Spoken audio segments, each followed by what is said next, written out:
thank you all for coming today. So this is a hustings on conservation and animal ethics. So we'll be covering issues such as the poaching crisis in sub-Saharan Africa, and proceeds from poaching have been linked to financing terrorist groups such as Al-Shabaab. So it's a broader issue than just a wildlife crime issue.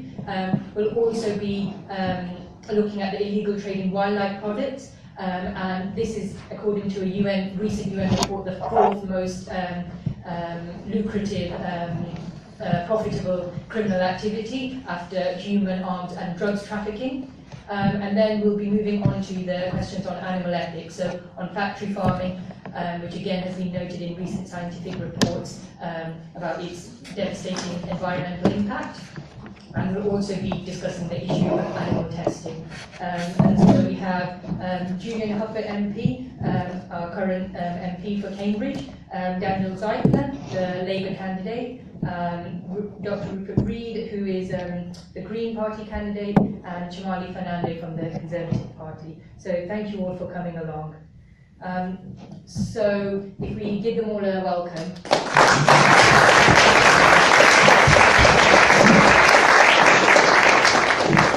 So the format of this evening, all the candidates will have 3 minutes now to set out their positions on these general party positions on these issues more broadly, and then we'll move on to our questions, and there will be chances for the audience to ask questions. And please bear in mind that when you ask questions, make sure it is a question and not just a comment, because our time is limited and we want it to be more of a Q&A session rather than everybody making points from the audience. All right, thank you.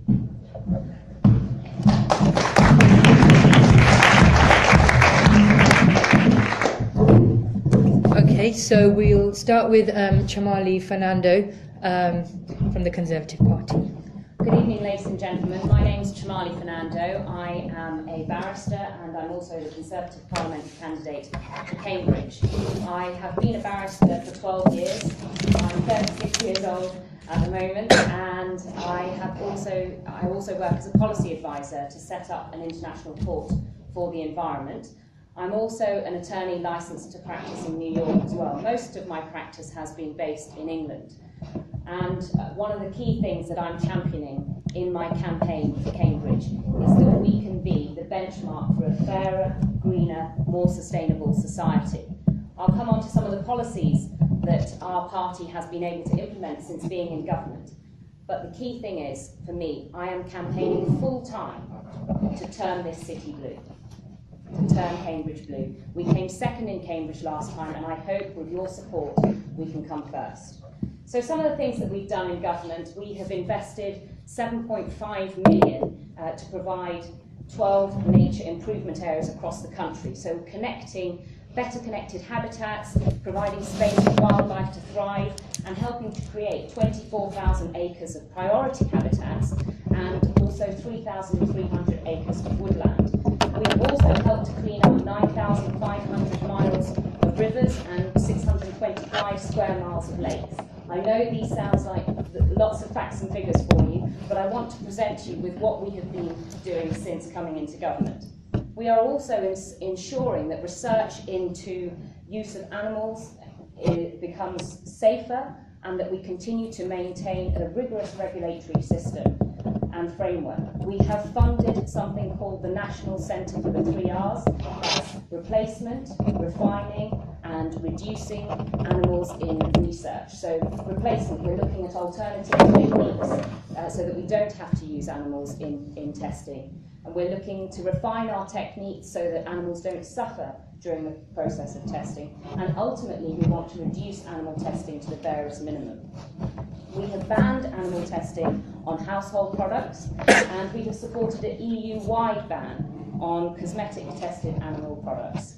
And we are also working, using our ability as international global actors, we are also working with other countries such as Brazil, looking at measures that they can take to ban animal testing for cosmetics. For example, Brazil is the 3rd largest economy in terms of cosmetic production. So there's lots of things we're doing. We don't always get to talk about them because we're so focused on the economy, but come and talk to me afterwards if we don't answer the questions that you have or the things that are puzzling me about what the Conservative Party are up to. Thank you very much.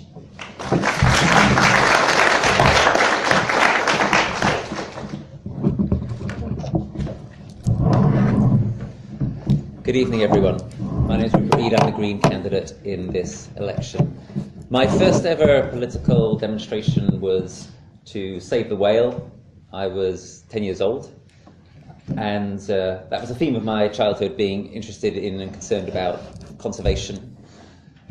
But my life really took a turn when I went to the United States to do a PhD in my early 20s, and I saw what many people say is the future, or what we should aspire after, the American dream. And I thought, my goodness me, there's a lot that's wrong with this. The experience of living in America politically radicalized me, and I became involved in the animal rights movement. I went and took part in direct action at the Higgins pigeon shoot, which I'm glad to be able to tell you has now been consigned to history.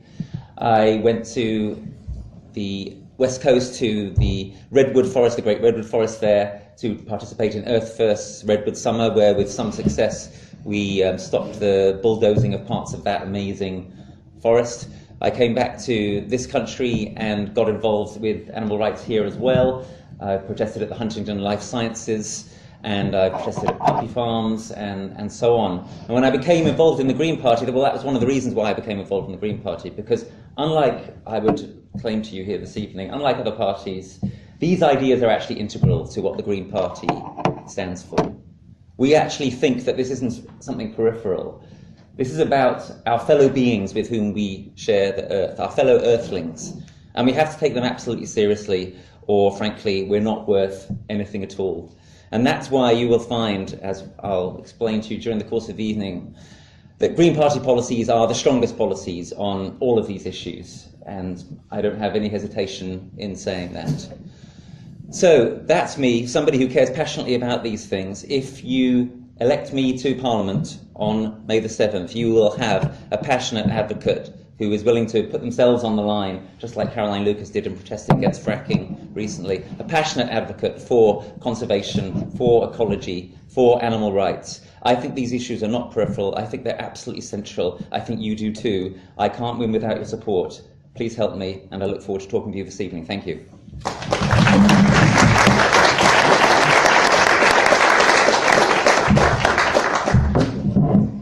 Good evening, everybody. I'm Daniel Zeichner. I'm a graduate of King's. I was delighted to see so many King's people here tonight.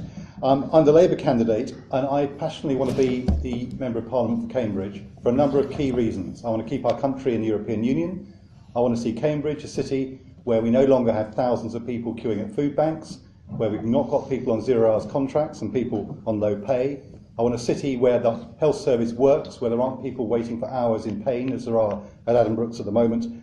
All these big national issues, really, really important to me. And I want a funding system in our universities which isn't bankrupt as the current system is, which actually is fairer for undergraduates. Now those are the big national issues, but I've also always been passionate about animal welfare as well. And I've got a record which I think is worth talking to you about. As a candidate in 1997 in a rural area, I received nearly 500 handwritten letters, this was before the email age, from people in the countryside demanding that Labour didn't touch hunting. It was a really, really key issue. I responded to every single one of those, and I went directly to the hunt people and argued the case with them on television, on radio, at the West Norfolk Foxhounds, and in the end we won. Labour got the hunting ban. It's something I'm incredibly proud of and will defend to the end. Not just that, as a rural councillor in Norfolk, I actually found in my ward, this is an extraordinary issue, but there was an issue around tethered horses. I worked with the RSPCA to actually improve the welfare of tethered horses. It's a complicated issue, I won't go into it now, but my point is that that's the kind of practical thing I've been engaged in. That's probably the difference between Rupert and me, I'd say. Rupert, on all the headline issues, I fully respect what you're saying. The Labour Party can actually deliver, and I think has got a tremendous track record. First party to really have a substantial animal welfare manifesto back in '97. It's been updated every election since. I worked on national policy making to help make sure that the 2006 Animal Welfare Act, with people like Elliot Morley, who was a real champion for animal rights, make sure that it actually did deliver. I've been on the fringes of the Labour Animal Welfare Society over many years. You can't be involved in everything, but they've always been my friends and my advocates, and I can tell you if I'm elected to Parliament in 8 weeks' time, animal welfare will be one of the issues that I'll be campaigning on. Thank you very much.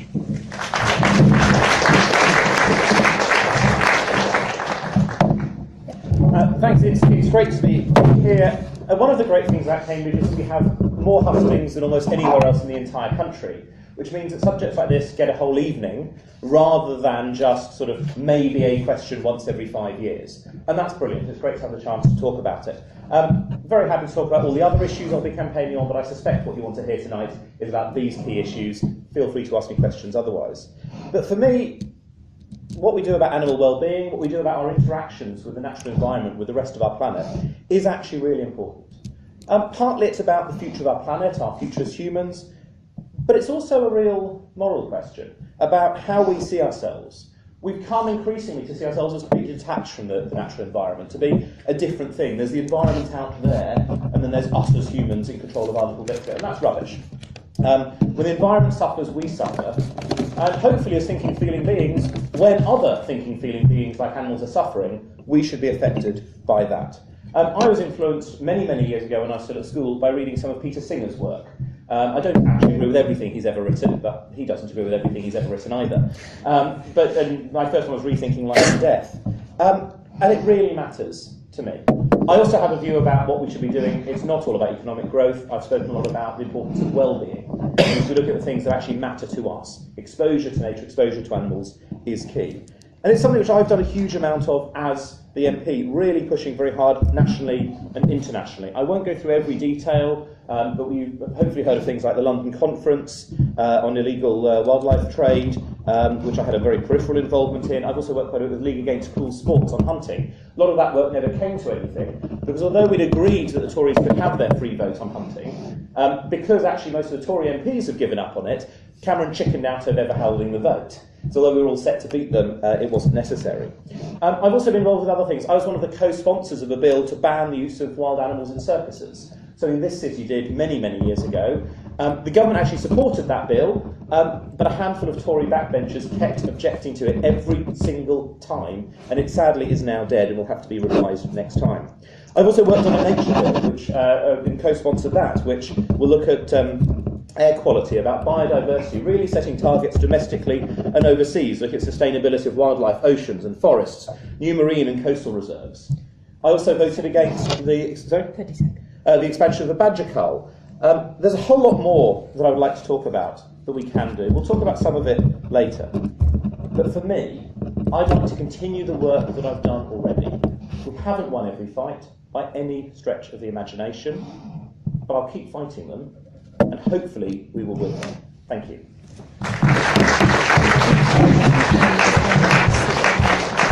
You sit down and respond to her. Yeah. Yeah. Okay.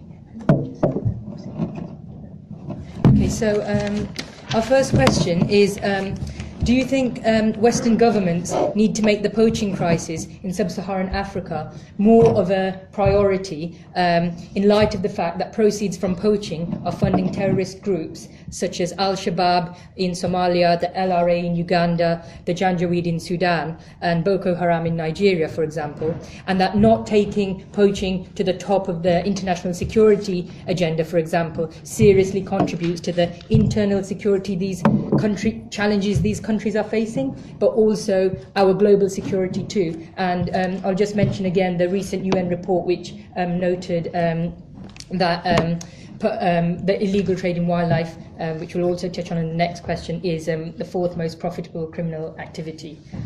So we'll start with Daniel, please. Certainly. I mean, I don't think anyone is going to answer anything other than yes to this. But the question is, what do you do about it, and how do you actually achieve it? And I would say that one of my criticisms of the current government is I think that Britain's become increasingly marginal in terms of its influence in the world for a number of reasons. I alluded to it right at the beginning in my opening statement. I think Britain's position within the European Union is critical, not just in terms of our relationship with Europe, but actually in terms of our relationship with other countries outside the European Union. And I think if you're spending your whole time looking as if you're leaving a major institution, you're actually reducing your power and your influence on all these international negotiations that you need to have to begin to have an influence in this kind of field. So, that doesn't sound like it's an answer to the specific question there, but I do not think that we can continue as we are and continue to have influence on the global stage if we continue as we do. Now, assuming we can, the next question is, what do you actually do in those international fora? I think that Labour, when it set up the Department for International Development back at the start of the last Labour government, made a really, really important move, took it out of the foreign policy agenda and treated international development issues in their own right. And I think it's been strengthened and strengthened ever since then. And I think certainly Labour secretaries of states were influential and were highly regarded. That's how I think we can begin to get the influence back. I would see this in terms of it's a big set of complicated problems, largely about poverty, how you address poverty. I would address them within the context of the Millennium Development Goals that we're coming towards the close on, negotiating a new set of. Okay. But that, to me, is the focus for that discussion. So clearly it's a security issue, and that's important, but actually it's an issue in its own right, because poaching, poverty, all these issues are interlinked. Thank you. We'll now hear from the Green Party. Yeah, so the answer is yes. The Green Party takes this issue very seriously. And what is it to take this issue very seriously? It isn't enough to make fine-sounding declarations. One actually has to put resources into it.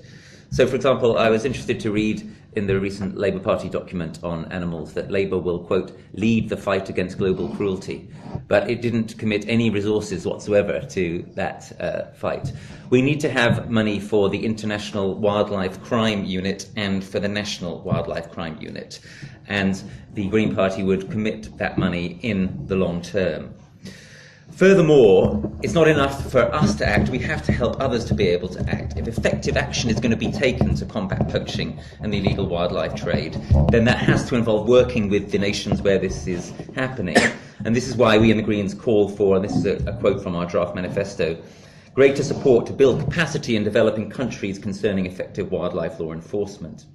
But as Daniel says, and here I agree with him completely, if we really want to tackle the illegal wildlife trade and the poaching crisis, we need to look at why it exists in the first place. And by and large, it is poorer people who are engaged in these activities. People have been driven into poaching, etc., through poverty. A poverty that our economic system is perpetuating and creating. A poverty that international neoliberalism and globalization are creating. The worldwide race to the bottom, which is endorsed by all of the main three parties. That's what we in the Greens really want to combat. The mass privatizations of African economies, the extraction and pillaging of natural resources by Western countries have stifled development of indigenous sub-Saharan African economies. Because we in the Greens recognise the effects of colonialism are ongoing, the Green Party is committed to exceeding the UN's target of 0.7% of GNP and raising the aid target to 1%. And that would only be the beginning. Ultimately, we want not international foreign aid, but global taxation.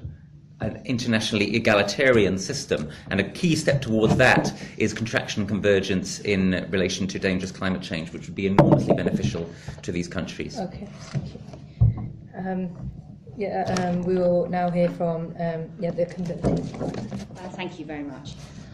So many of you heard earlier, I'm a barrister and I approach problems from a very practical perspective. Absolutely, we do need to do something about the poaching crisis. And what can we do from here in the UK? Firstly, we are recognised on an international platform for our foresight and for our vision in helping countries achieve freedom, fairness and stability. So we can also lead the world in tackling the poaching crisis. In our own domestic legislation, and I've done cases involving this, we've got the Proceeds of Crime Act, so we can look at ways and means of seizing money and punishing people for engaging in illicit trade, which funds further illegal activity. So take terrorism as an example. It's, as the UN report has found, it is funded partly by the poachers. So what are we going to do about them? We are working in different countries to help establish investigatory powers and provision. For example, take Gabon, for example, as a place where there is a jungle brigade which is used to investigate wildlife crimes. So it's about working with local actors in those countries where poaching is rife and seeing what we can do to clamp down on poachers. But it's also about where conspiracies interact and cross global borders. So when they come into the EU, or there are conspiracies with wildlife trading, which have some link to the UK, we can prosecute those people if we can get hold of them. So that's where the investigation becomes important. If we can get hold of them, we can prosecute them in the UK. So the Proceeds of Crime Act at the moment, we're looking at, what was the net result of this criminal activity? But we need to look more, and the legislation is there, it's just not being used. We need to look more at the poaching aspect and how it is a crime in itself, but how it also continues to fund things like terrorism. And it is only by tackling the sources of funding that you will actually tackle the crimes themselves. Thank you. We'll now hear from the... the answer is an obvious yes. The question is what do we mean? I'm just amused because I spent much of today at a Home Affairs Select Committee conference in Cambridge on drugs policy, where again, one of the issues about what we're doing with drugs policy is it massively fuels all the same terrorist groups that we see being driven, well, not quite exactly the same ones. It is similarly a destabilising thing, and we are causing it by what we do here, whether it's drugs, whether it's to do with poaching. So we have to take really strong action. And people, this has actually been largely a consensus issue between parties. I mean, to take one example, Jim Fitzpatrick, who's a really principled Labour MP, he actually resigned from the Labour front bench because he refused to vote for Ed Miliband's attempts to attack Syria. He wasn't prepared to do that. Pay great tribute to him. I've worked with him on wild animals and circuses. And he highlighted the government's increased focus on tackling international wildlife crime. We've been able to work together to make these things actually happen. But there is more to do. There were questions about funding for National Wildlife Crime Unit. We would have a nature bill which would increase penalties for enforcement and punishment of environmental crimes, including this. Some of that money would go towards the National Wildlife Crime Unit and various bits of the Environment Agency that deal with pollution crimes, so that we could take this much more seriously. But we have to act on a much larger scale. The European Union does play a critical role, and I'm really pleased that earlier this year an ALDE team, that's the sort of Liberals in Europe, managed to get through a resolution getting Europe together to take stronger action. Now, it's not just about passing the thing, it is about the action that we take. But actually, being able to work with Europe on this makes a huge difference and will move us further. Because it is an absolutely critical issue. We are helping to tear countries apart that need our help. We're killing people. There's at least 1,000 park rangers killed in the last decade. We are really destroying these countries because they're not yet taking the action around the rest of the world that we need to. Right, thank you. So I'll take some points from the audience now, questions from the audience, sorry. So if you'd like to put your hands up if you have any question. Responses to what's been said, or if you want more information. Yeah. You know the trading monkeys for pets in Yes. this country?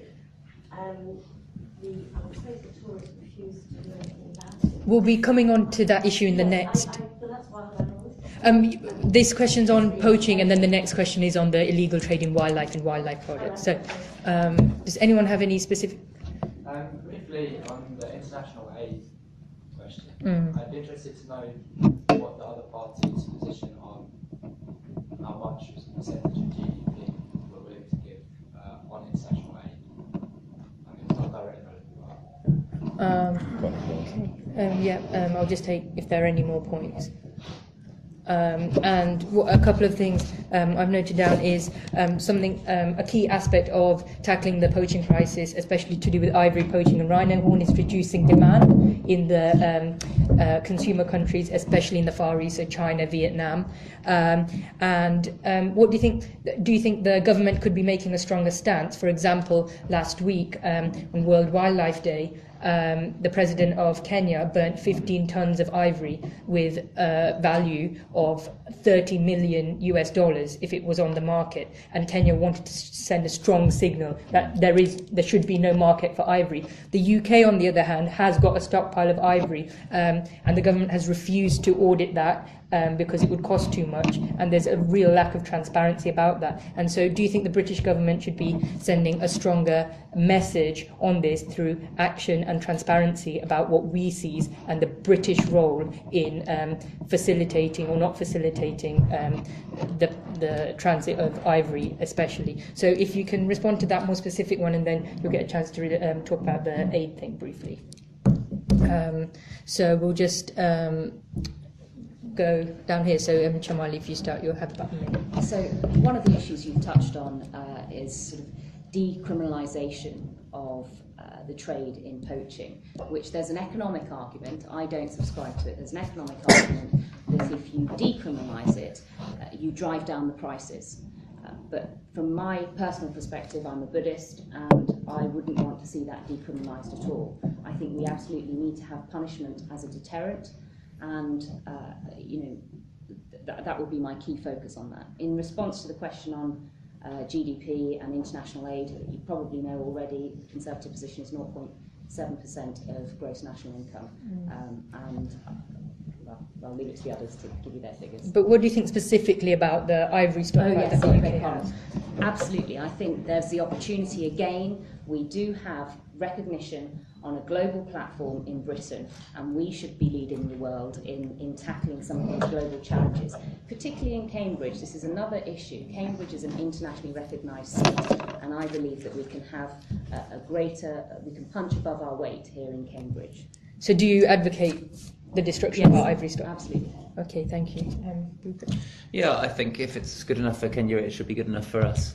On the aid question, I already essentially gave my answer, but just to add one thing to that, I noticed in Chamali's initial remarks, she said we're so focused on the economy, and what of course she means by that is that we're so focused on growing the economy, on having more economic activity and more resource throughput, and that of course is the cause of the problem, right? And that's why we in the Green Party are the only party that says economic growth is not the solution, it's the problem.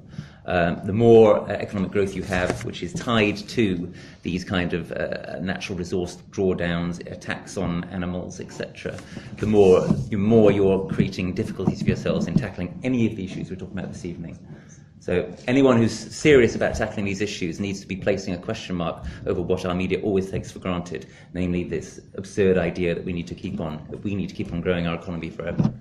Okay. Just very quickly on Yes. that, I love how Rupert tried to get inside my head and didn't succeed there. What I was saying was the media constantly ask us about the economy, and therefore we have to respond about the economy. We've just come out of the worst recession since 1931. You will get from me on animal welfare and cruelty, you will get facts and figures of what we've done, what we've achieved, and what we hope to do. Okay, thank you. We'll now move to Daniel. Yes, on the ivory trade, I rather agree that anything we can do to stop the ivory trade is worth supporting. So in terms of destroying our ivory stock, I don't know what the National Labour Party's position is on that, frankly, but my instincts are to say I'd agree with that. Just one word of caution, though. I would say it is easy to condemn other cultures, other countries on the things that they do. We may well want to look at some of the things that we do in our country, sometimes that other people in other parts of the world would criticise. And I think there's sometimes a danger in taking a view that we know best and imposing Western values on other cultures. Well, so just a word of caution on that. But let me move on to the 0.7%. We're probably going to have a slight disagreement here. I'm very proud of the fact that actually the 0.7% figure has been a target figure from the UN for many, many years that very few countries have attained. The Labour government set it as a target. We didn't achieve it in government, but we were on course to do it. And I'm actually rather pleased that the current government, the coalition, has continued it. And I think it's their credit that they've actually held the line on it when it's quite clear that quite a lot of Conservatives would actually rather drop it. And of course, there's now some creative accounting going on to try and maintain it. But I think it's worth maintaining. But specifically, what do you mean? Can you expand very briefly about the other values? And because there is a crisis of 35,000 elephants being killed in Africa, Absolutely. and it's not an issue that we in the West are raising, but there are African conservation leaders who are raising this as an issue. But they need concerted international effort to drive down demand. Absolutely. All I'm saying is that changing culture in other countries is a very complicated thing to do, and will often have to be done from within those countries. Yeah. And I just think there's a danger sometimes of us lecturing other countries on how they should do things, when we're not always actually that open to hearing other people's view of how we do things. There are plenty of things that we do in the West that actually I think if you stood back and looked at it, you might well think, well, that's not great either. Okay, thank you. Firstly, on the ivory thing, I think we probably should be following this to try to deal with demand. So assuming that the assessment is that it was an effective way of going ahead, yes, let's destroy it. I have no problem with that. I don't know if we've written something in policy. I'd have to go and look through, but happy to go ahead with that. On international aid, as Daniel says, this was a thing that Britain committed to in 1970. It was 0.7%. We never, ever managed it. Labour did increase the number, but they didn't get there. They might have done if they'd won again. You know, it's hard to know, quite possibly. But I'm really proud that it was this government that did it, partly because it's one of the reasons I went into politics in the first place. International aid is one of the things, and international human rights is one of the things that's always driven me.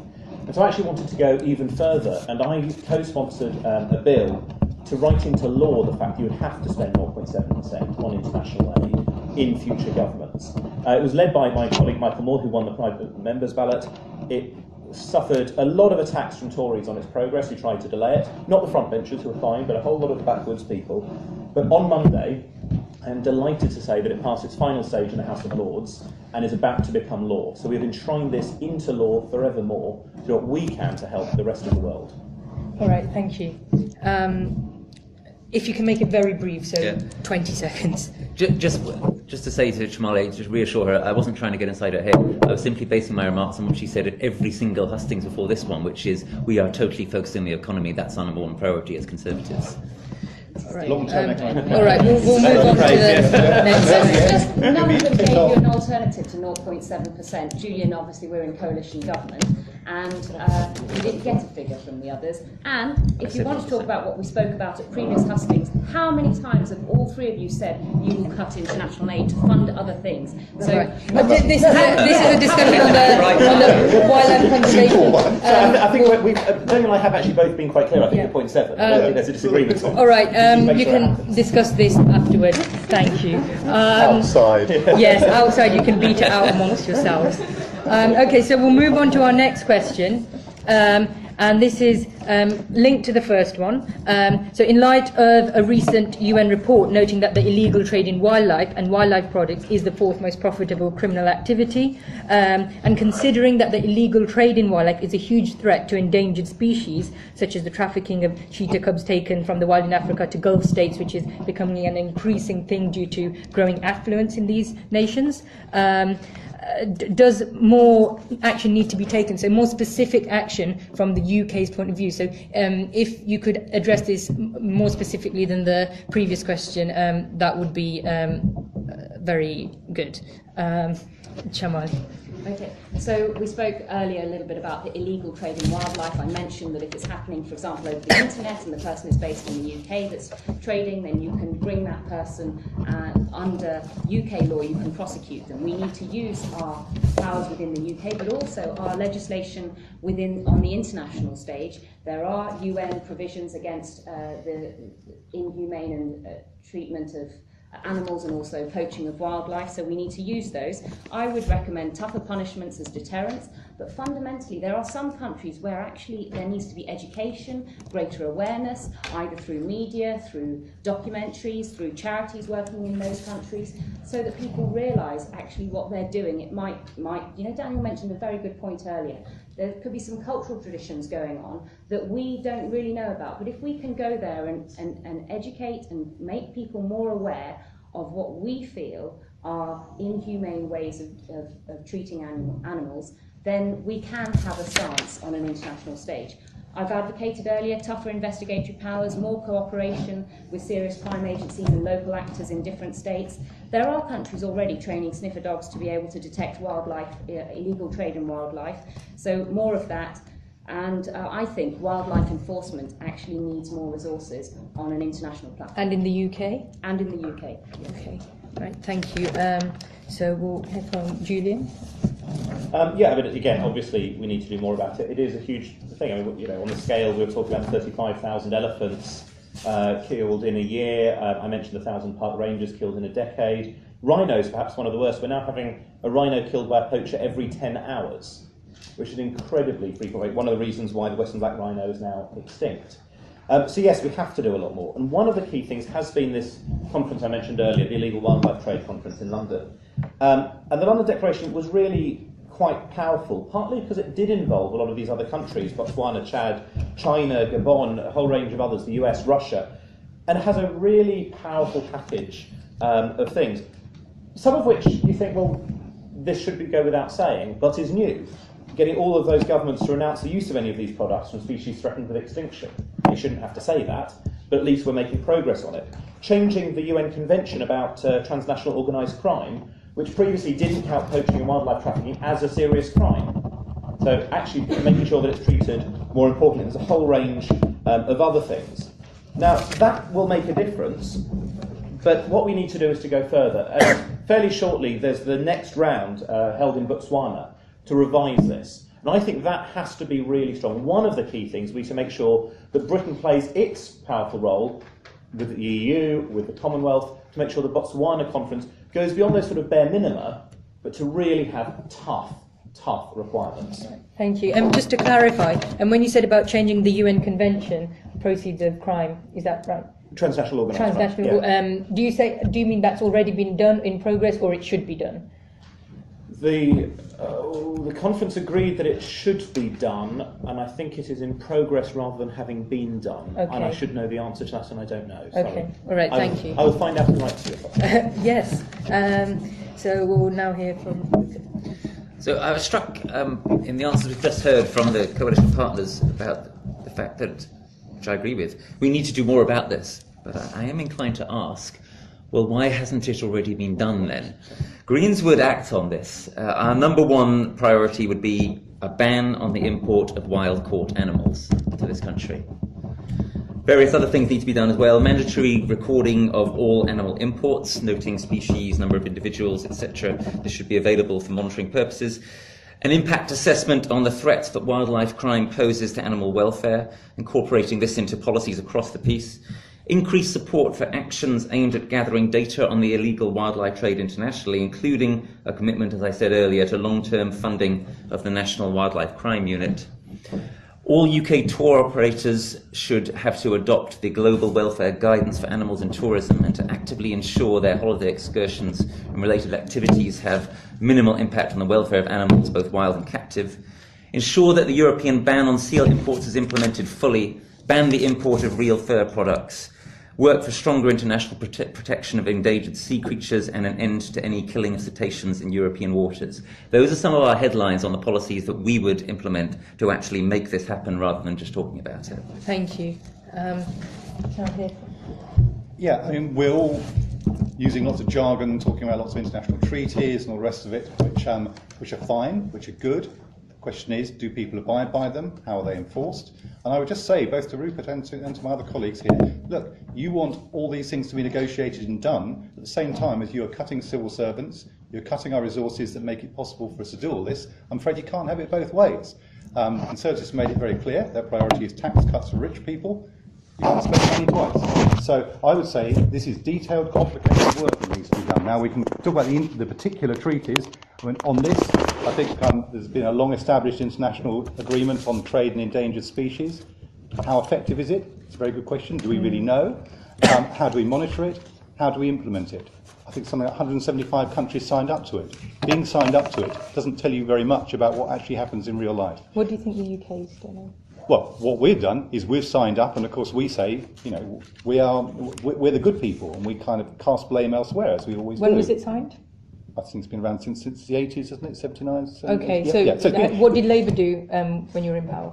Exactly the same as all governments do, and that is what I'm saying to you, which is that we often pay lip service to these things, and our civil servants go and do the best they can. They go to international conferences, but these are hard things to actually implement, and the way you actually do it in the real world is not just by signing treaties, it's by building relationships with people, by actually having influence, and that requires resources, it requires dedicated leadership, and I would argue that actually the international development secretaries that Labour had in place, Claire Short and then Hilary Benn, were widely respected and actually did have influence. Okay. So that is what I would say is the way to do it, but it's not quick and it's not cheap, and you've got to put resources in. And I think it's far more likely that Labour will put resources into it than others who make other choices. Okay, just if you can answer briefly, could you give a tangible example of when Labour, the international development secretaries, did, take significant action? Oh, yes. I mean, you look at all the big international negotiations that went on between '97, some of the big international climate change summits, not all of which, of course, ended well for the whole world. But I think you will see that actually Britain was well regarded. I have to say, I think Chris Huhne was well regarded as well in the equivalent negotiations in this Parliament. But I think if you keep whittling away at the civil service and the resources that are there to support those people, the end result will be all these countries are signed up, but who's actually making it work? Okay, right. Thank you, everyone. So I'll now take some questions from the audience, if anyone has any. Yes? A question to Rupert. You have all these great ideas about how we solve all these issues. They're all going to take a lot of time and a lot of money. So I don't see how you're going to do that if your big intention is to halt the whole economic growth of this country. Do you want me to just tell you where the money will come from? I'll give you a very brief answer to that. Obviously, it's a very big question. We've got detailed plans, including laws that Caroline Lucas has proposed to clamp down in a really serious way on tax evasion and tax avoidance. We reckon you can get from 40 to 60 billion pounds that way. We want to bring in a wealth tax. There is enough already to go round in a country like this. Right? We just need to share it better. Right? We have an insanely unequal society. We need to bring in a wealth tax and other taxes to even the playing field. And at the lower end, we would make a start by making the minimum wage into a living wage. We would also get rid of all subsidies to fossil fuels, all subsidies to nuclear power. We would eliminate the road building programme. You put all these things together, we were making quite a lot of savings. We would get rid of Trident nuclear missiles. It's another £100 billion. I think there's enough money to go around to fund these treaties. All right, thank you. Is there anyone else with any questions? Okay. Just to say, I mean, on the Trident issue, I mean, I agree we should scrap it. I've always been opposed to Trident. I think we need to have the ability to blow up the rest of the world, particularly. I mean, it helps our moral case to get other people to get rid of them. And I would love it if it actually generated 100 billion for us to use on other things. But actually, sadly, it doesn't, partly because you'd have to spend a lot of effort decommissioning all the subs that are already floating around that we have. And so there is money from it, but it doesn't come very quickly. And, I still think we should get rid of it for all sorts of moral reasons. Okay. Unfortunately, it doesn't liberate all the 100 billion. Well, it's at least 80 billion. We'll make a start with that. No, it's sad. I wish it was that much. It's a lot less. Also, because you'd want to retrain the people who've been working with. Remember, you also are going to crash the economy. Okay, we'll keep focused on this. Okay. That's my pride. Right, so we'll now move on to the fox hunting ban, which is a highly contentious issue. So the question is quite simple. Do you think the fox hunting ban needs to be repealed, strengthened, or left alone? And we'll start with Julian. I think it is absolutely essential. I think there are some ways it could be tightened. There's a few too many loopholes and a few too many sort of slightly dodgy bits. But no, I would think it was good. I think Labour were right to introduce it. I have heard it said it wasn't properly considered. I think it had 720 hours of debate. I think that's probably about as much time as it needs. As I was saying, we agreed in the coalition agreement to let the Tories have a free vote on it, partly because we didn't think they'd win it. And the evidence from League Against Cruel Sports and others has been quite clear that even a lot of Tories have now changed their views. So I'm quite relaxed about there being a free vote, actually, because it would mean that it would be a clear vote to say, let's keep it. We had to push back on a few other bits. So David Cameron was quite keen to allow 40 dogs to flush out a fox rather than the 2 that are allowed. It's a bit funny why you're allowed 2, but it's one of the things I'd improve. It's not obvious to me that 40 dogs flushing out a fox is fundamentally very different from hunting. And so we did block that. But I think the mood is very clear now. I think the public like the ban, they want it to stay. There was a poll from Ipsos Mori which said that 75% of people think it should continue to be banned. I don't see that changing anytime soon. Cruelty to animals for our vague pleasure is just not something that we should be tolerating, whether it's fox hunting, bear baiting, any of the other things that we used to do back in the dim and distant past. So if you think you are against fox hunting, clearly, then I hope that came across. Yeah. So, but then that raises the question: then why did the Liberal Democrats agree in the coalition agreement to have a free vote? Because even if you thought you would win it, would you not want to take a strong stance and say, no, we're not having a vote on this issue because we think the ban should remain in place? Full stop. So, I mean, you could have that line. We decided it was worth allowing the free vote because we were pretty confident that we'd win it, and because there is a certain amount of trade-off.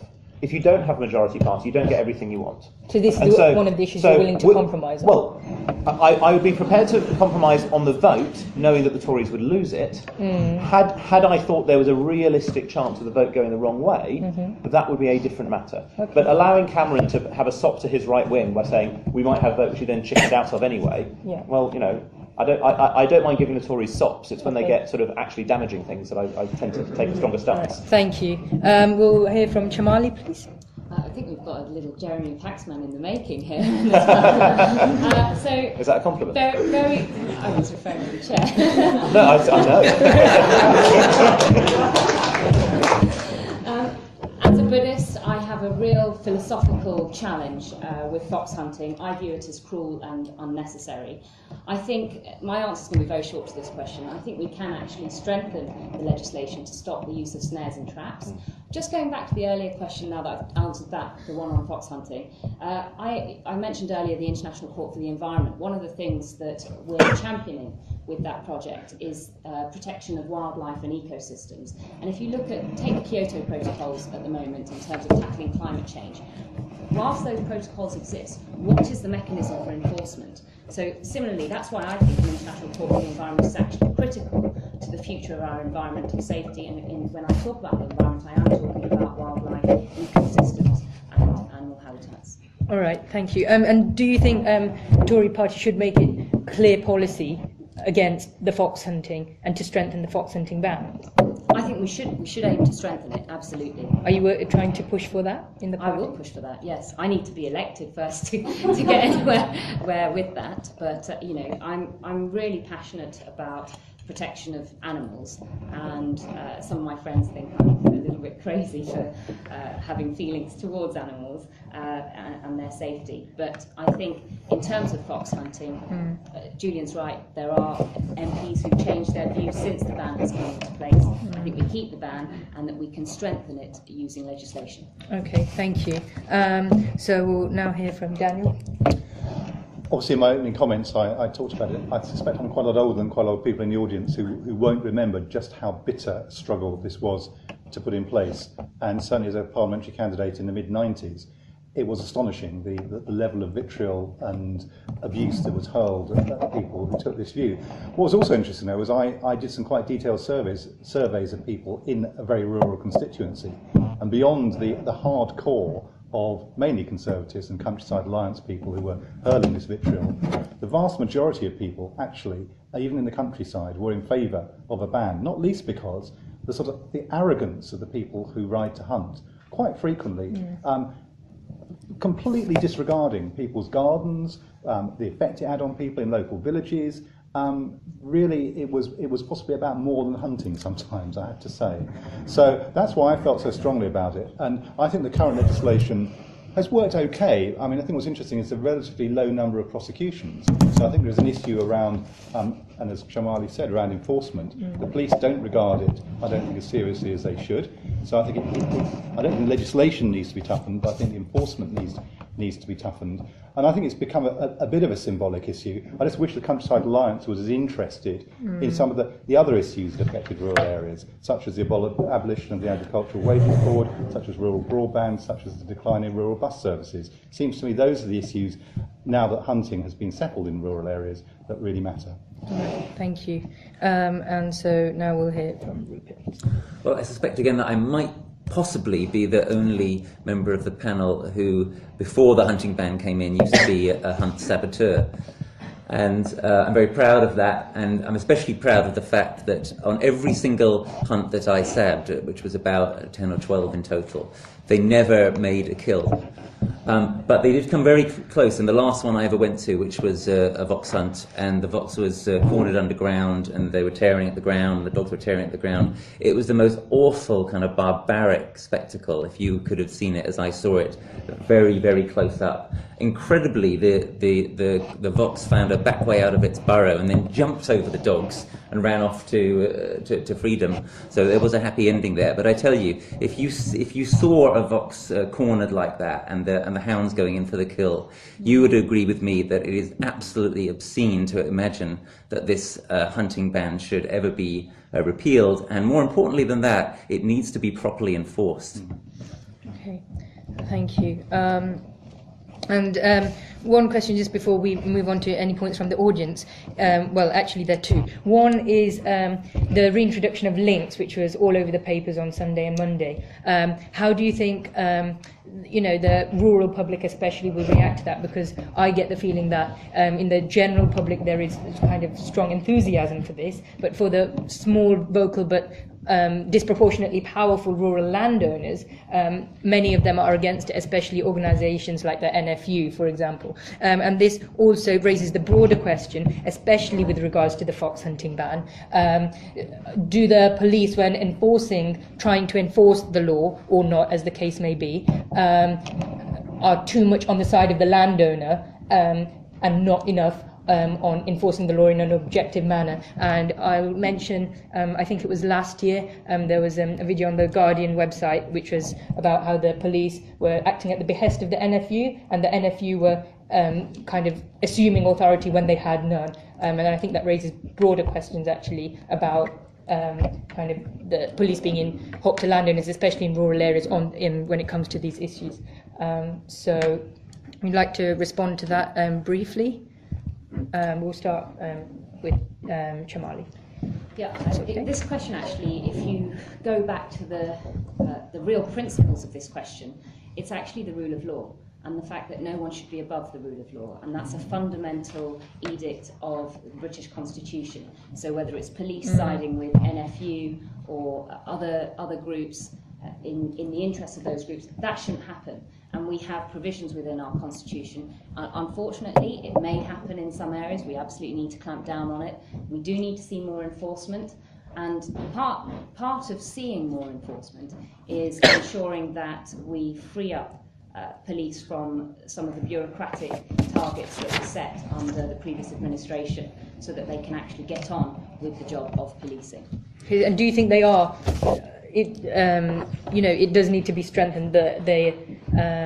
The landowners and the NFU especially has been going above and beyond its remit in trying to police them themselves when they actually have no legal authority to do so. I mean, they don't have legal authority to do so. So yes, absolutely, we need to enforce and ensure that our police forces are enforcing the legislation that exists, and that no one is above the law. That's not just NFU, farmers, etc. That includes politicians as well. Yeah, of course. Rupert. Yeah, well, I'm a passionate advocate of rewilding. It's absolutely the way to go. The links should only be the beginning. I think we will very soon see beaver coming back in large numbers, which would be brilliant. The pine marten is absolutely key. One of the great things about the pine marten is that grey squirrels have very poor defences against pine martens. So if we have a lot more pine martens, we're going to have a lot more red squirrels. But they're persecuted by landowners. Absolutely, illegally, yeah, and that's completely wrong. But absolutely, that's what I'm saying. We need to have more support for reintroducing pine martens into areas where they've been killed. And then the real jewel in the crown is that I'm absolutely determined within my lifetime to see wolves back in this country. And I think that will be a superb day when that happens. And I think it will happen in Scotland, and hopefully then eventually in parts of England as well. One recommendation to any of you who are interested in this: do read a superb book by my friend George Monbiot, Feral, it's called, and it's about exactly this. And one of the great things he has in that book is he has a list of all the species we could potentially reintroduce to rewild this country with, and he gives them marks out of 10 for how reintroducible he thinks they are. The elephant gets 3. Thank you. So, if you could briefly respond, because we'll take points from the audience. Okay, I was coming on one thing, which is the way rural communities work, and I have to say that sometimes they do work in slightly curious ways, and the kind of soft power and influence that some people have within relatively small communities does mean that it is slightly different, perhaps, from the way many of us would expecting. That's not to say it's right, it's just to recognise. I was still struck as a rural councillor how many people, when I canvassed tied cottages where farm workers were working, were very reluctant to express their political views because they weren't at all sure how their employer would treat them. So that may not be quite as strong as it was 20, 30 years ago, but it's still out there. And what it means is that when you've got local police and local landowners involved, a lot of people say they know where the power lies. Let's say, let's put it like that. Okay, Julian. And I was also slightly struck by the vision of elephants wandering across Parker Space, but I'm maybe a bit more sceptical about that particular one. But I don't think that's They only get 3. Oh, you can. I guess it might like gives them enough space, really. But anyway, but I think the principle clearly should be that the police should not be biased at all. I can understand the dynamics locally, and it's a real challenge, I'm sure, for the police in all of these small communities to make sure that they are impartial, that they do that. The NFU clearly shouldn't be exceeding its authority. I mean, I've spoken about some issues they have with things like theft of agricultural vehicles, and I've no problem with them talking to the police about why that's a problem, and some of the things that you need to do to find a tractor that may not be on a road, for example. But no, clearly they shouldn't be abusing their authority. That seems obvious. All right, thank you. So we'll now take points from the audience, questions from the audience. Yes? So I've been a hunt saboteur for 25 years, and so I basically gone through from when it was hunting through to being a hunt saboteur, through to when the ban happened 10 years ago, and now I've been a hunt monitor. Unfortunately, I'm not a hunt monitor, I'm still a hunt saboteur. So every single weekend I go out, I have to interfere with the hunt just to stop the animal from being killed.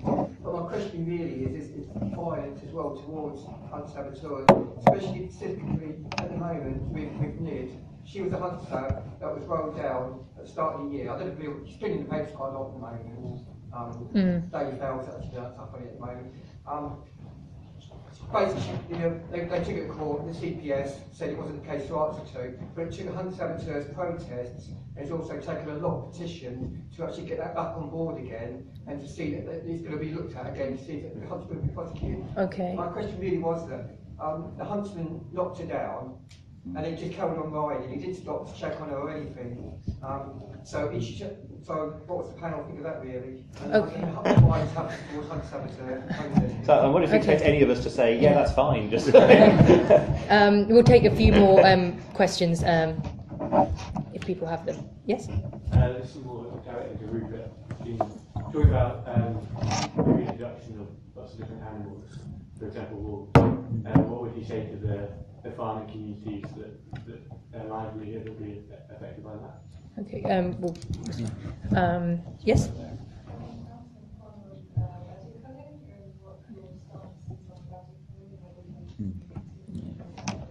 Continuation of the biblical.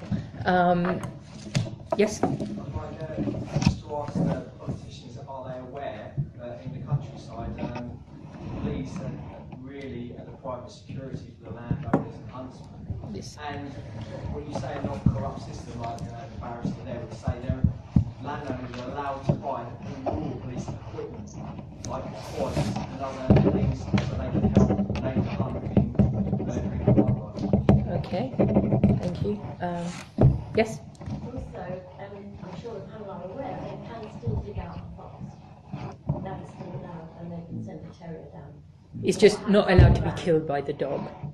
Is that correct? No, they dig it out. Yeah. But this is appalling, and Rupert's already touched on this. They're allowed to dig out, they're allowed to send a terrier down, who will also get appallingly injured. And when the fox comes out, they have to shoot it. Okay. But look at some of the videos of the real babies. See them standing on the fox's neck, see them kicking it. I mean, it's just terrible. We have to tighten this hunting ban, really tighten it and improve it. Okay. Just final point. Yeah. So, rather than talking about fox hunting, you should just be talking about the hunting ban, which is quite a big joke. What else would you do apart from things surrounding the ban to stop fox hunting? And would you offer support to saboteur groups, even with like political power, even in rural areas, might actually help more than changing that existing legislation, which doesn't seem to be enforced regardless of what you do to it? Okay, so we'll now start from this side, if you can respond. I mean, just to try to pick up a number of these things, I mean, the police clearly shouldn't be acting private security guards, no question, writing people down. I mean, it's also just partly basic common decency, which says, A, you don't write anybody down, but B, even if it was some miraculous accident, you stop and you find out if somebody's okay. That just strikes me as basic humanity. To pick up on the badger cull, whose question that was? Yes, sorry. I voted against extending the badger cull. There was a debate. I was one of the signatories on the motion saying we have to stop it, no more licences, because we have to find alternative strategies. We have to have healthy badgers that don't have TB, because I don't think any of us want TB in cattle either. But the badger cull just does not work. It was a very tight vote. It ended up being 219 MPs versus 1. Sadly, the Secretary of State decided to go with the opinion of the 1, which was rather disappointing. You have to work on vaccination. That has to be the focus, but it's not just as easy as doing that. There is a workable vaccine that's injectable, but you have to catch all the badgers. And that's really disruptive and difficult. There's another option, which is vaccinating all the cattle, and there is now work happening on that, but it takes a few years to get a really workable vaccine. That has to be the right long-term solution. All right, thank you. Daniel? On the hunt issues, I think I've already hinted fairly clearly where I think some of the problems lie, and it is much about the relationships in rural areas and the attitudes of certain people as it is about the hunt issue itself.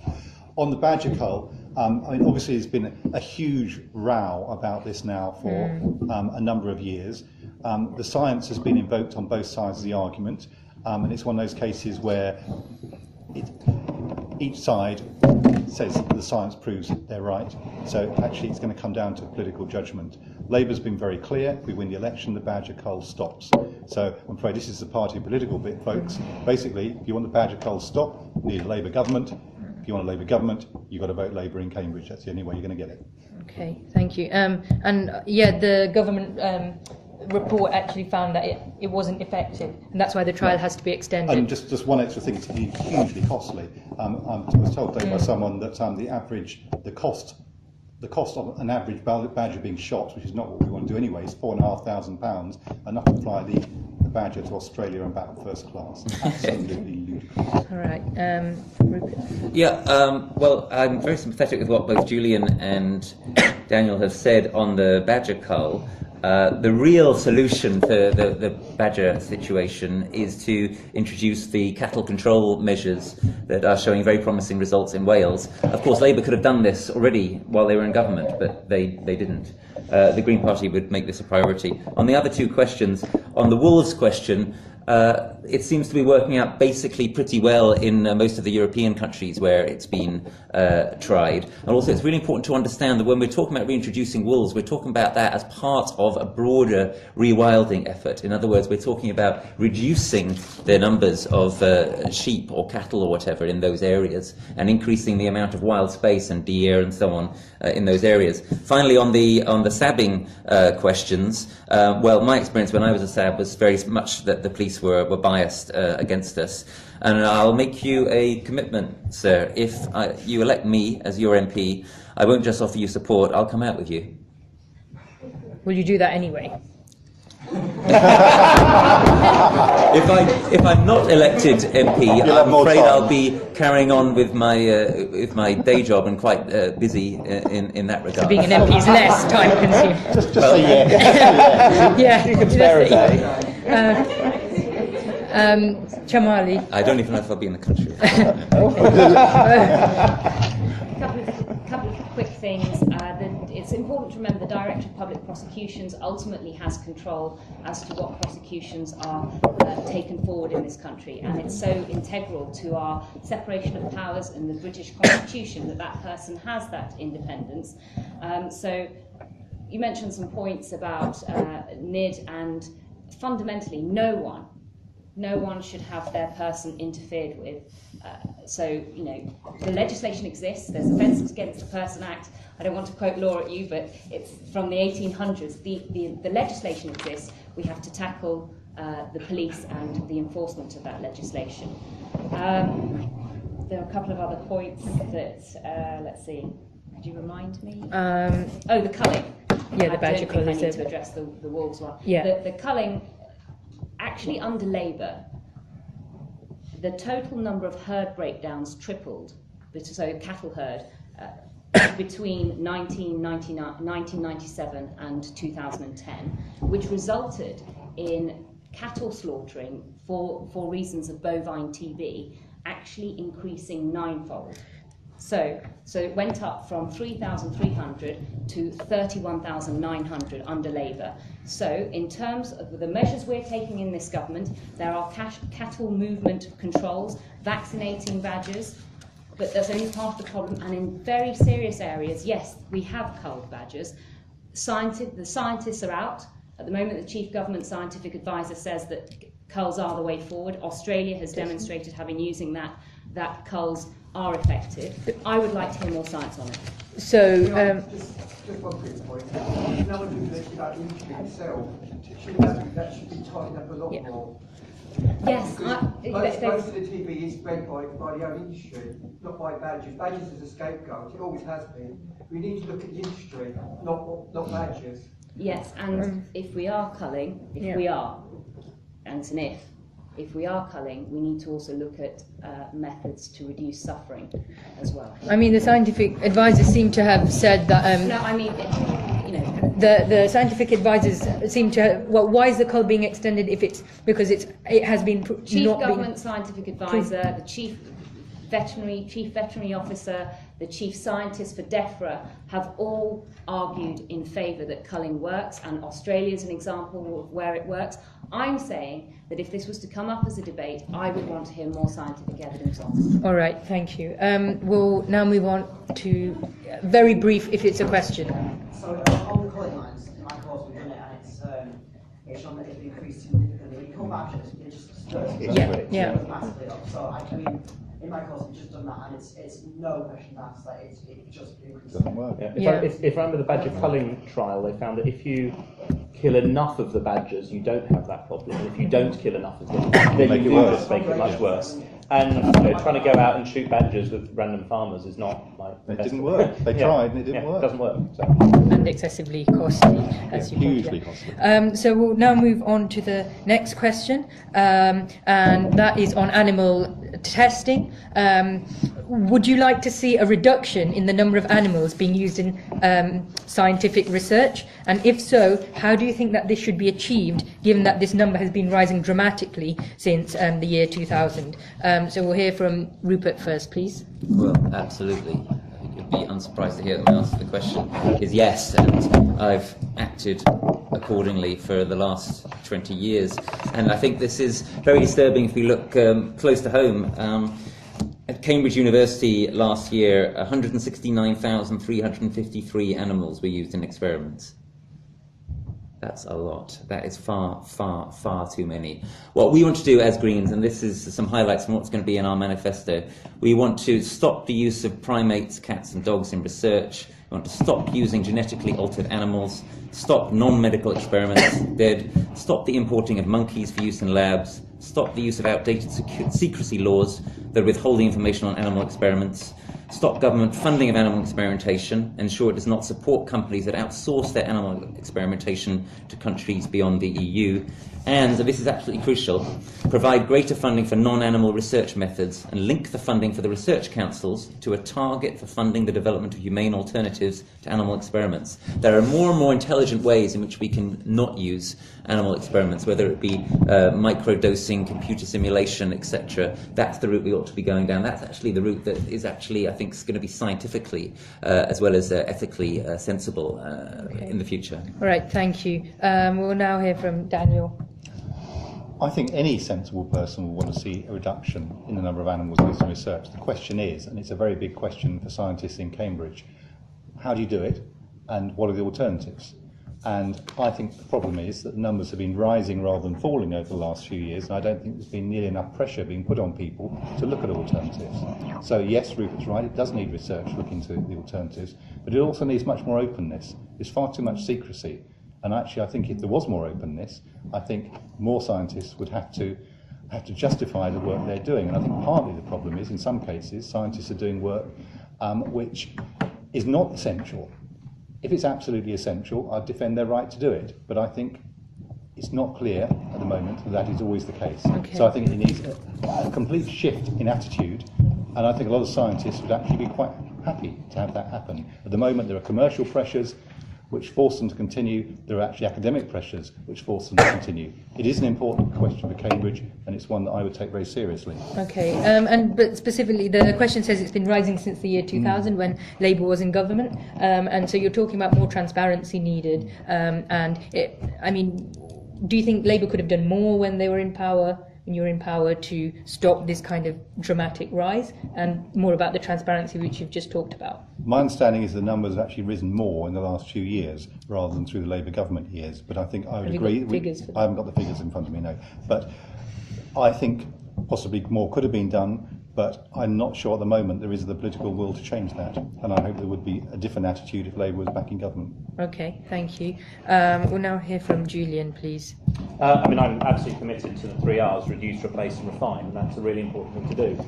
We also need to look at what animal testing is done, what experimentation is, and why.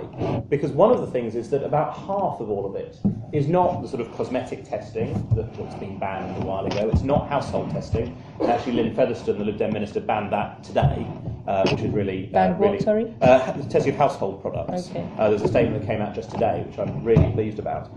But about half of everything that's done is actually mouse breeding. And a lot of the rest is breeding of other animals. And I think an animal breeding is something which bothers me a lot less than some of the experiments that might be done. I mean, quite a lot of animals will breed quite happily if you just leave them alone. It's not quite the same thing as some of the images that we all have. It's also worth thinking about what purposes it's done for. There's, again, often a view that it's for testing things, for testing drugs. I've spoken to quite a lot of vets. Slightly bizarrely, I'm an honorary associate of the British Veterinary Association, so I guess I'm a sort of honorary vet. And actually, for example, if you're going to test a cat vaccine, you probably should test it on a cat. It's about the only reason why you experiment on a cat.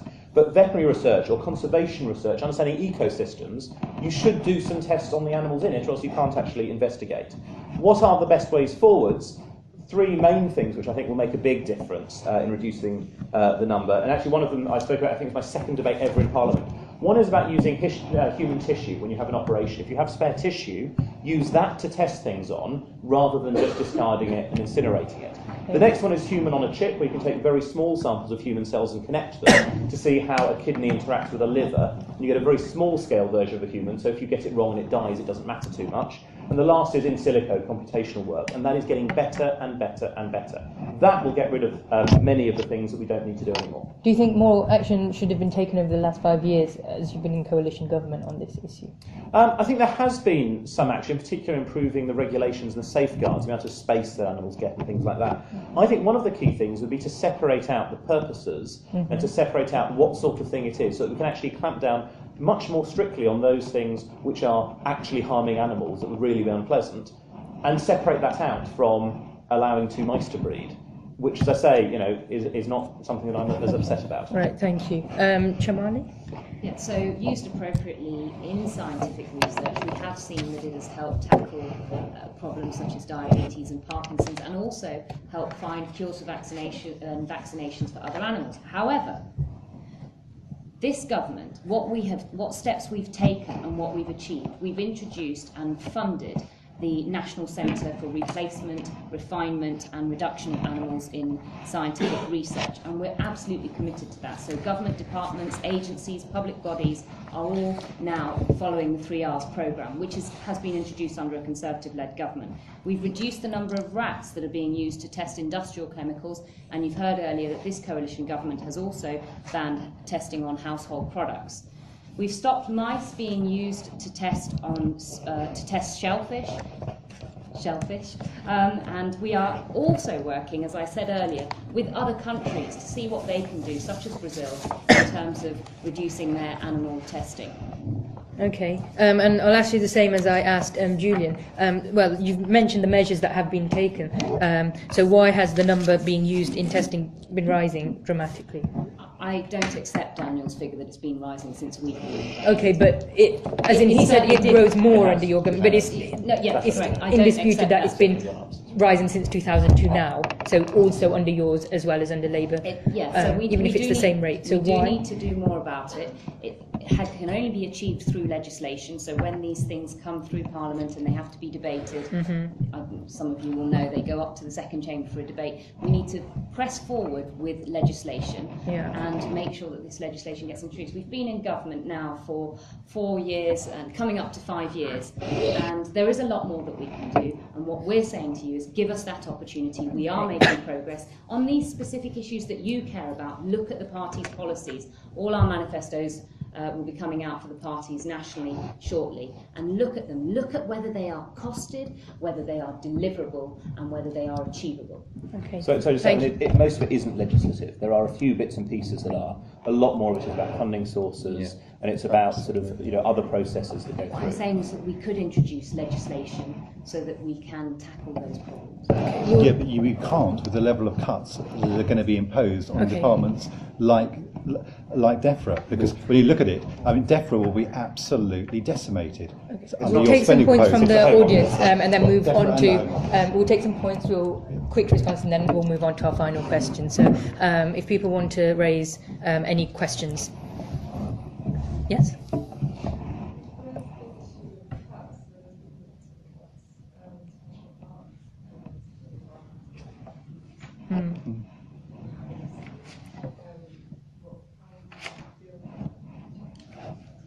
Okay. Yes? There are a massive amount of scientists doing research without the use of any animals at different universities. Cambridge University, there is far more using animals. There are a lot of laboratories here without animals. Aston University, or all the universities are capable of doing it. But they get their money through charities. We do all we can to raise money for them, because they have to be sponsored by the Dr. Hadley Trust, the Endowment Fund, the Humane Research, the Human Research Society.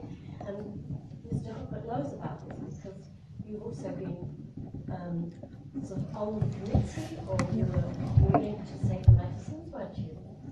You're on one of my leaflets. Do you have a specific? Scientists who are opposed. So is your question that the government should provide more funding for non-animal testing? These 3 R's aren't really working. Let's have the money that's been put into this centre for the development of 3 R's.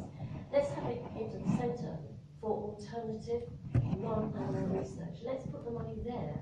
Okay. That's what I'd like to see. And then we don't have to stand on the street and grasping it in. All right. Something to fund. Yeah. Thank you. Does anyone have any other questions? Yes? If you can make them brief, please, because we're running out of time. Basically about duplication as well, because a lot of experiments take place over and over again by different universities or different scientists.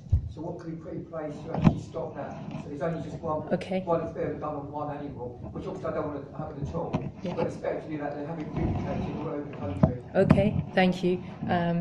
Did you have a question? Much has been made over the subject of costs, etc. But it would be good to hear from the panel realistically, those who have the prospect of becoming the next parliamentary member for Cambridge, as what their priorities would be. Because I think priorities on spending, I think Labour, Conservative, to do with animal issues. Doing that, but in the context of your environmental point, what are going to be those priorities? Because it's very easy for anyone to say, "Oh, here's my box of goodies for the electorate," but what are you actually going to do? So I really like to hear on priorities. So priorities on animal testing. What are your priorities? Okay. You have pledges. What are the priorities? Okay. So we will start. It will be quite brief. You'll have just up to a minute to respond. We'll start. Chamali? Yep, so the National Centre for the 3 R's has only recently been introduced and nothing was done under Labour. That's why we felt that it was necessary to bring it in. And one of the R's is replacement and looking at alternatives and ensuring that we identify what those alternatives are and make them the best practice across the country. I agree with you. In terms of how money is administered, does government bring it in and then hand it out? how do these things operate? Ultimately, government money comes from the taxpayer. So we pay our taxes, and then that money gets divided out under different sectors. In terms of priorities, I think for me, as a Buddhist, I look at it from a suffering perspective, and that's why, I mentioned the fox. Are you vegan then? Sorry, do you believe in suffering then? No, I'm not a vegan. No. So, how you're not Buddhist? You don't have to be a vegan to be Buddhist. No. Yeah, you don't have to be a vegan to be Buddhist. But it actually gets to the issue of suffering. And for me, sorry. Yeah, I think we've covered. Thank you, Rupert. Yeah, on the first question, I've already kind of implied my answer, really. We need to stop austerity. We need to stop cutting good things like welfare benefits and funding for environmental organisations, and start cutting bad things like Trident and fossil fuel subsidies. I must say, I am absolutely astonished by Chamali saying we are making progress when the number of animals being tortured in laboratories is still increasing every year. If that's progress, I'd love to see what the opposite of progress is. We're never going to make real progress until we stop treating animals as our property to do what we want with. And that's why I'm totally with my friend and long-time colleague on this, Gary Francione, in saying that we have to look ultimately at the legal status of animals. That's the only way we're going to actually start to liberate them. And to answer the implied question, yes, I am a vegan.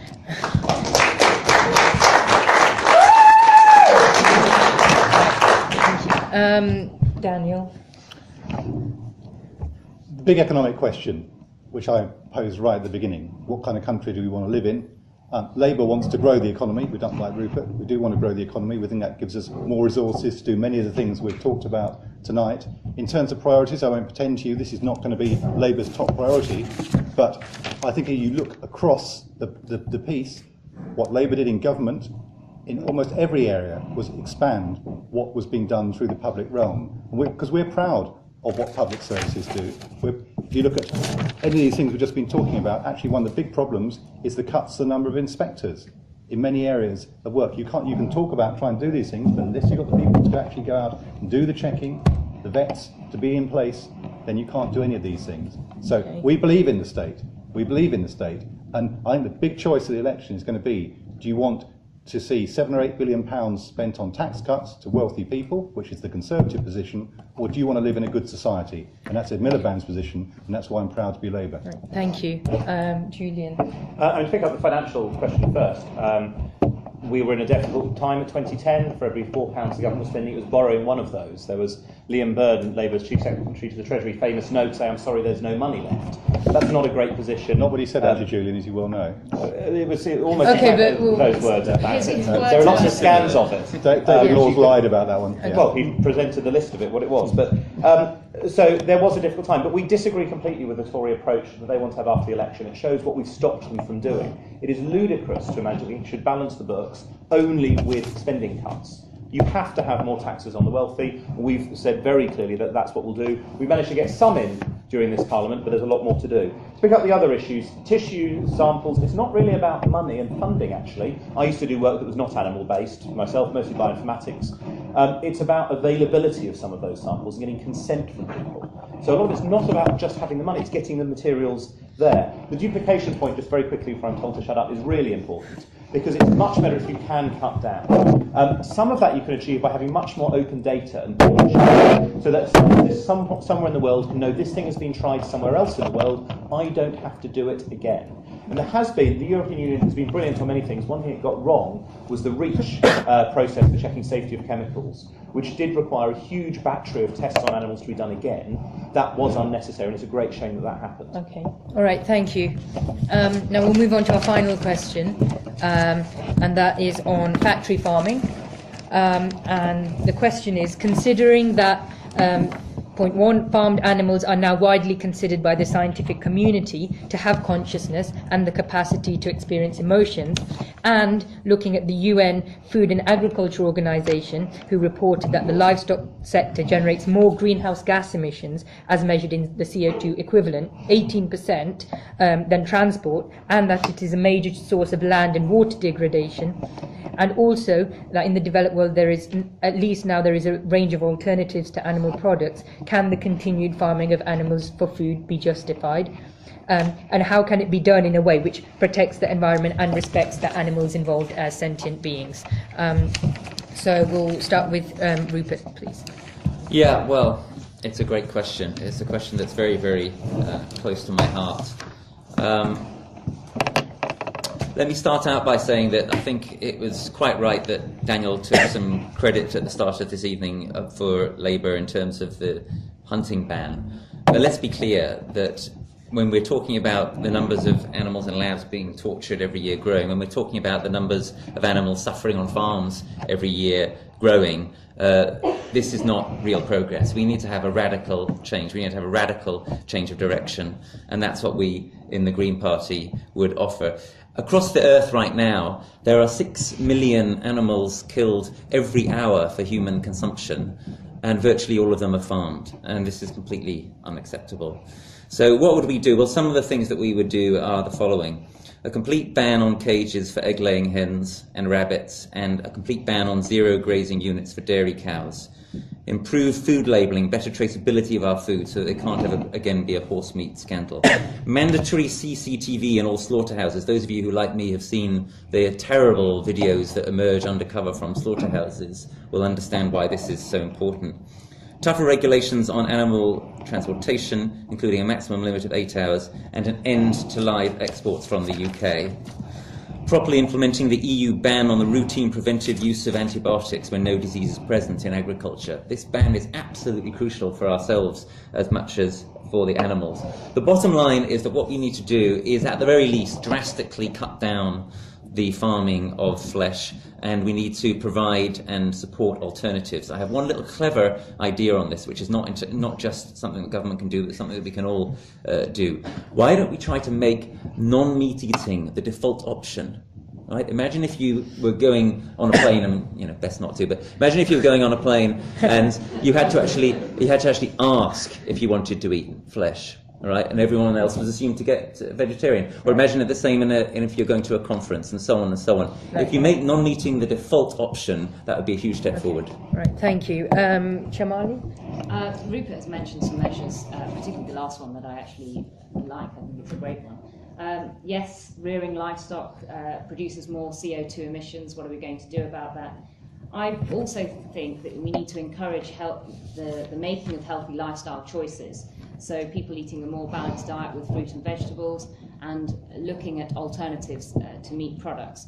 As long as the supply meets the demand, you will continue to see farmed goods, and it's about changing culture and education in that respect. We also throw a lot of food in this country, and I think we need to educate people in terms of how to store food in the fridge. I went to an all-girls school for 6 years of my life. I didn't like it, but one of the things we had to learn was home economics and the order in which you kept food for longer in the fridge and made sure that it was wrapped so that you didn't end up throwing it. That, I think, is something that we can teach people at school, particularly on the environment. I think we also need to teach children in school more about the environment and how it interacts with us. And training at school. There's a lot more we can do in terms of education and awareness, and that's what I would like to see, in addition to some of the measures that Rupert has mentioned. Okay, thank you. Daniel? I think this is a very big global issue, and it's not just about what's happening in the UK. I think in the UK we're seeing changes in culture and habit, and I imagine they will continue, and I would encourage them. And I think people eating less meat will be good for their health, and I suspect we'll go on seeing that. But when you look at the massive change in countries like China at the moment, huge increases in pig production in China, actually dwarfs anything we're talking about here. So we've got some very, very big challenges across the planet. Of course, our biggest challenge, first of all, is to make sure that everyone's properly fed, and that's still an issue in some parts of the world. But how we negotiate our way through this Seems to me in the end you've got to have a structured approach, and I would go back to things like the 2008 Climate Change Act, which Ed Miliband was responsible for, and I think absolutely sets the kind of way in which a country and other countries can begin to find our way through this very difficult transition. And if we're going to survive on this planet, we are going to need a transition, and you have to do it in a structured way. But my very final point will be, actually almost all these things, as I've been hinting all through the evening, will come down not just to passing laws, but to how they're enforced. And you need people to actually be on the ground to do them. And if you haven't got the resources and you don't apply them, just take meat hygiene inspectors, for instance, that this government has been consistently trying to privatise, completely changes the balance within the industry, takes away the public interest in that, hands far too much power to the producers and the companies, going the wrong direction, in other words, both in food safety terms and in animal welfare terms. So there are some big choices here, but a lot of them actually are down to how you spend your resources. And as I keep on saying, if you're just going to spend it on tax cuts, you're not going to be able to do any of these good things that you want to do. That's why Labour government matters. Thank you. Julian? Yeah, I mean, I think this is a really key issue. And in fact, in some ways, it's almost more important than the animal experimentation issue, because the numbers involved are so much larger. We do things with pigs, not so much in this country, but in other places in Europe, that are much worse than we would actually allow any experimentalist to do. You know, that we can lock them up in much smaller environments, much crueler treatment. So actually, I think this is a really key issue, and we have to move away from some of the cruel factory farming techniques.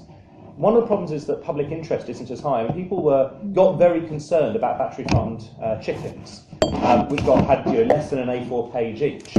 And then we're absolutely fine as soon as they were announced that this would be ended, not realising what happened was they're now allowed a little bit more than an A4 page each, which still is not very much for an entire lifetime. So we have to do that. We're seeing more and more of it with pigs. We're seeing it now with cattle. And so there have been some proposals for some absolutely massive collection of cattle that do not have enough space to move it. That, to me, is a really, really important issue. We do need to try to cut down on use. I generally default to not having meat, and if I do have meat, it's because it's the point of a meal, as opposed to it's a bit of random protein shoved in that I couldn't be bothered to somewhere else. I'm not always perfect on this, I should be better. We do need to get there for a lot more things.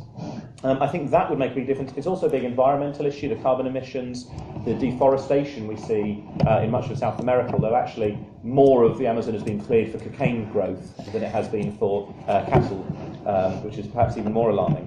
One scientific thing, I was talking about tissue culture earlier.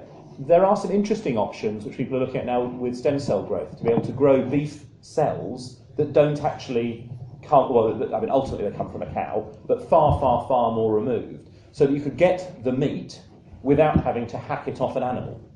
And actually, if we could get to that stage, you could have sort of large places just growing sheets of meat.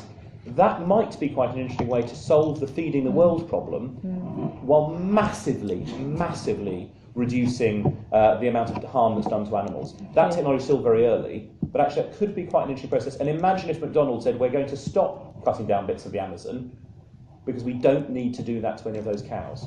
Thank you. Quite good. We would now take final round of points from the audience on this questions. Thanks to the panel.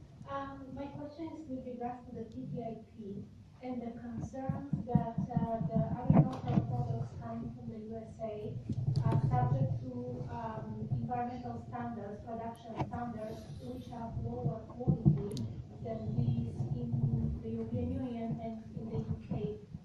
What would be the stance of the party presented with regards to TTIP? TTIP standing for, to clarify for everyone.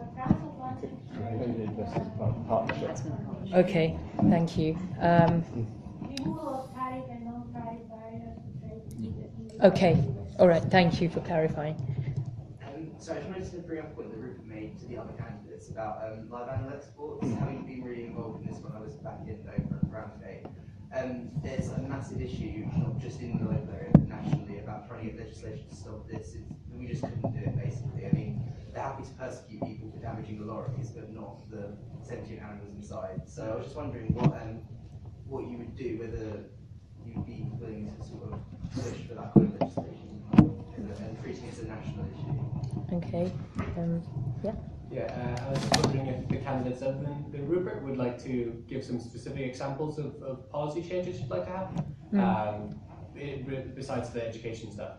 like how would you change factory farming? Yeah. Yeah, Rupert mentioned installing the CCTV cameras in all slaughterhouses, but the other candidates agree with that? The CCTV in the slaughterhouses being compulsory. Yeah. So I see quite an opportunity in front of me. I believe that each of you do care about animals, but often people do need to act together. They need support to make decisions. So I was wondering if the candidates would consider, including Babak actually, the host, would consider pledging to go vegan for 1 month together.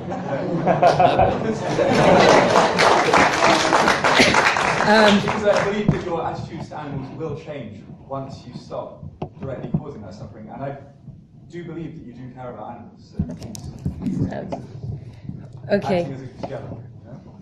Okay. We'll go from Julian, and I will tell you about my dietary choices. CCTV, absolutely, definitely. You know, we should have CCTV in slaughterhouses. I think we should also be ensuring there's pre-stunning or anything else that's required to make sure the conditions are decent. As much as they can be. Have you pushed for CCTV? Yeah. And what's the situation? We haven't made much progress, but I've written however many left. I mean, you know, and it's the same issue with the live animal exports. It's something I've tried to press a number of times and just got nowhere. And you know, I think we should do something about it because the conditions are pretty shocking. I can't remember if it was you who wrote to me about it, and I sent you some things. If not, it was somebody else who made similar comments to yours. Specific change on factory farming, I think, for example, we have the standards are just so atrocious, even for some of the things like organic. I think for organic chicken farming, I think there's some rules. Somebody will remember that there has to be a scratching post for every 1,000 chickens. It's some huge number like that. Which, I mean, you know, it gets the organic label, but actually 1 per 1,000 is not really very much. So we need to get all of those standards much, much higher. And we have to say no to some of the super dairies and things like that. On TTIP, TTIP is going to be one of the huge issues for the next Parliament. We don't yet know exactly what it will say. If it means that we weaken our own regulations, if it means we go backwards, then I don't think it can be approved. It has to be approved by every Parliament, and I certainly wouldn't support something which savages that or does any of the other harms that have been suggested. But we have to see exactly what it looks like. Interestingly, I'll finish on this point, there are equivalence groups in the US who are very, very alarmed about it because they say some of their regulations will have to be weakened to match European poor standards. So I don't quite know what's going on there, but you know, I'll vote against it if it's not a good thing for us. Thank you. So Daniel, if we can keep it brief, please. Yeah, briefly, just running through CCTV. Yes, I think that's a good idea, although I think you need the resources to make sure it's monitored. So I go back to my previous point, these things don't come cost-free, you've got to make a commitment to them. On TTIP, I actually organised a meeting only a couple of weeks ago with MEPs in Cambridge to talk about this. Really, really important. As far as I'm concerned, labour standards are important as well as welfare standards. That's one of the key issues. If we can lift standards in the States, that's great. But what we can't see is European standards lowered. And that's going to be a major sticking point, I think. And to my horror, I was told it could carry on for another decade, this negotiation. So it could be a very long discussion, but it's an important one, and it's good that people are keeping the pressure up. On the vegan pledge, I'm afraid I'm probably going to disappoint you because I don't make promises I can't keep. So I'm not going to do that, although I admire those who do. On the specific policy issues, I think we've already alluded to some of them. For me, the key issue is the resources that are available to actually make this stuff happen. So things like the monitoring of slaughterhouses and so on, if you haven't got the meat hygiene inspectors, it's not going to be happening. And the very final one would be on the badger cull, which is, as I say, a very clear difference. Okay. It won't happen if Labour's elected. Thank you. I am vegetarian and I do not eat eggs, so the only things animal products I eat are dairy products, and I am making steps towards reducing that for your information. Thank you.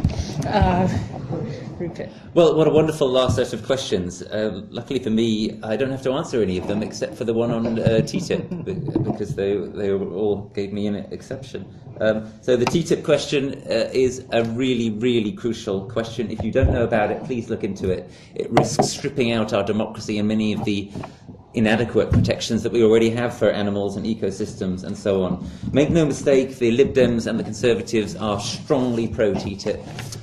Labour say they have concerns about it, but it looks like what they're trying to do is make a sort of kindler, gentler TTIP, a sort of more gentle way of stamping on people's faces. So I think that the choice is clear when it comes to TTIP. And I hope you might think that the choice is clear when it comes to things in general this evening. To use an animal metaphor, we, the Greens, are the underdogs in this election. If you want to see us prosper, please come and see me afterwards. We need your active help. Thank you. Thank you. And Chamali. So CCTV, I'm in favour of it.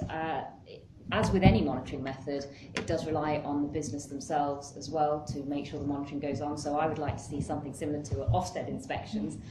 Why has the government not pushed for compulsory CCTV in light of the recent scandal? Well, one, it does cost money, and so we need to get in the money to be able to do that. And two, although you've heard this wonderful "we will collect this," etc., the reality is, Julian's right. Labour's Liam Byrne left this note which said there is no money in the pot. Good luck and kind regards. So that's a real two fingers up at the face of Britain by the Labour Party. In terms of the TTIP question up there, I agree with you, but our interests at the moment are best served by being at the negotiating table to know what is going on. Fundamentally, the opaque nature of these negotiations is not helpful, but we do need to be there to know what is happening.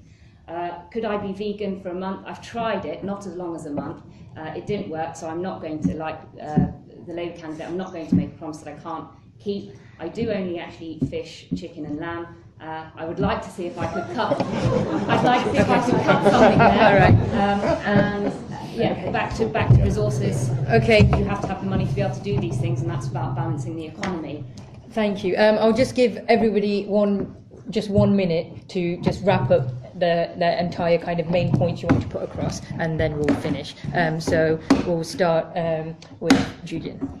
I'm not quite sure what more you need to hear from us. But it's been really interesting, and as I said right at the beginning, it is brilliant that here in Cambridge we actually do talk about this sort of issue. I suspect this will be the only place in the entire country where we have this sort of sustained debate about these sorts of issues, and that's brilliant. And if it happened everywhere else in the country, then I think we would see much, much more progress. And when we push for CCTV in slaughterhouses, it would be harder for the Conservatives to resist it, as they've kept doing. But the same would be true. We'd have more Conservatives who care about it, more Labour who care about it, more Greens. Well, Caroline does care about it. There is a mixture, and I think here we will have somebody who actually does care. I've worked very, very hard on many of these issues. I'm really pleased we've had some successes like the International Aid Bill, which I think will make a massive difference around the world. I'm gutted that we failed with some other things like the Wild Animals in Circuses Bill. I can't promise, if re-elected, to win every fight. What I can promise is to try and to push in that right direction. And the more people who have a similar view to myself, the more progress we'll make. Thank you. Daniel?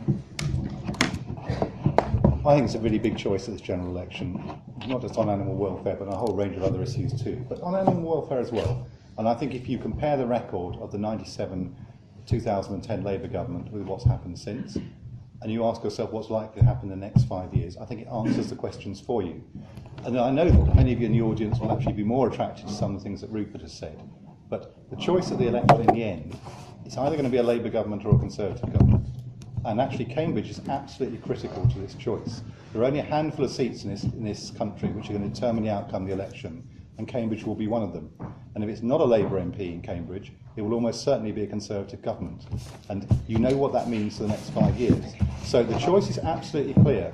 People can laugh about it, but if you wake up on May the 8th and find that David Cameron has won the election, there is nothing that you want that you've heard tonight that will happen. And the scale of devastation in terms of cuts to our public services, we've seen nothing yet, quite frankly. All right. So it's a really, really important choice for everybody. Thank you. Well, if you wake up on May the 8th and I've been elected, then you'll have an MP coming hunt saboteuring with you.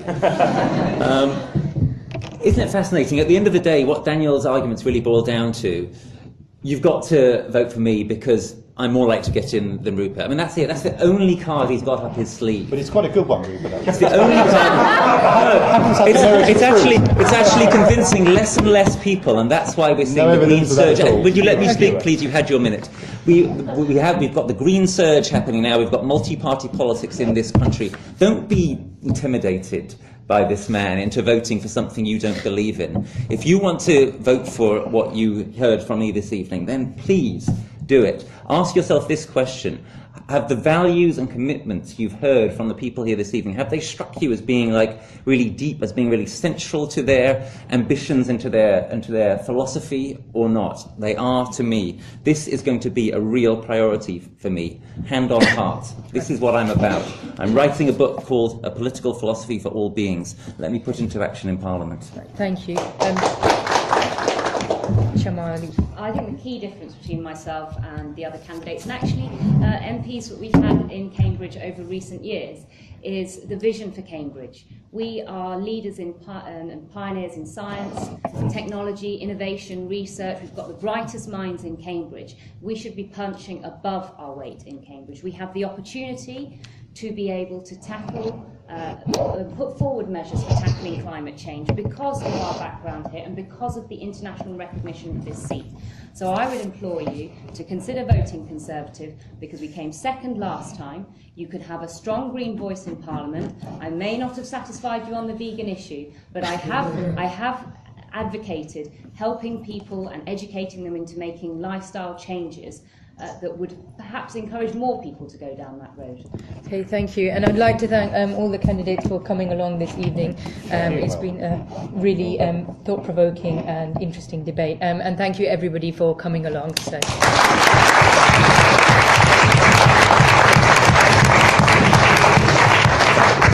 Very good. Well done. Thank you. Well done. Thanks, Barry. Great Thank job. you. Really, really good cross-examination. Thank you. Well done.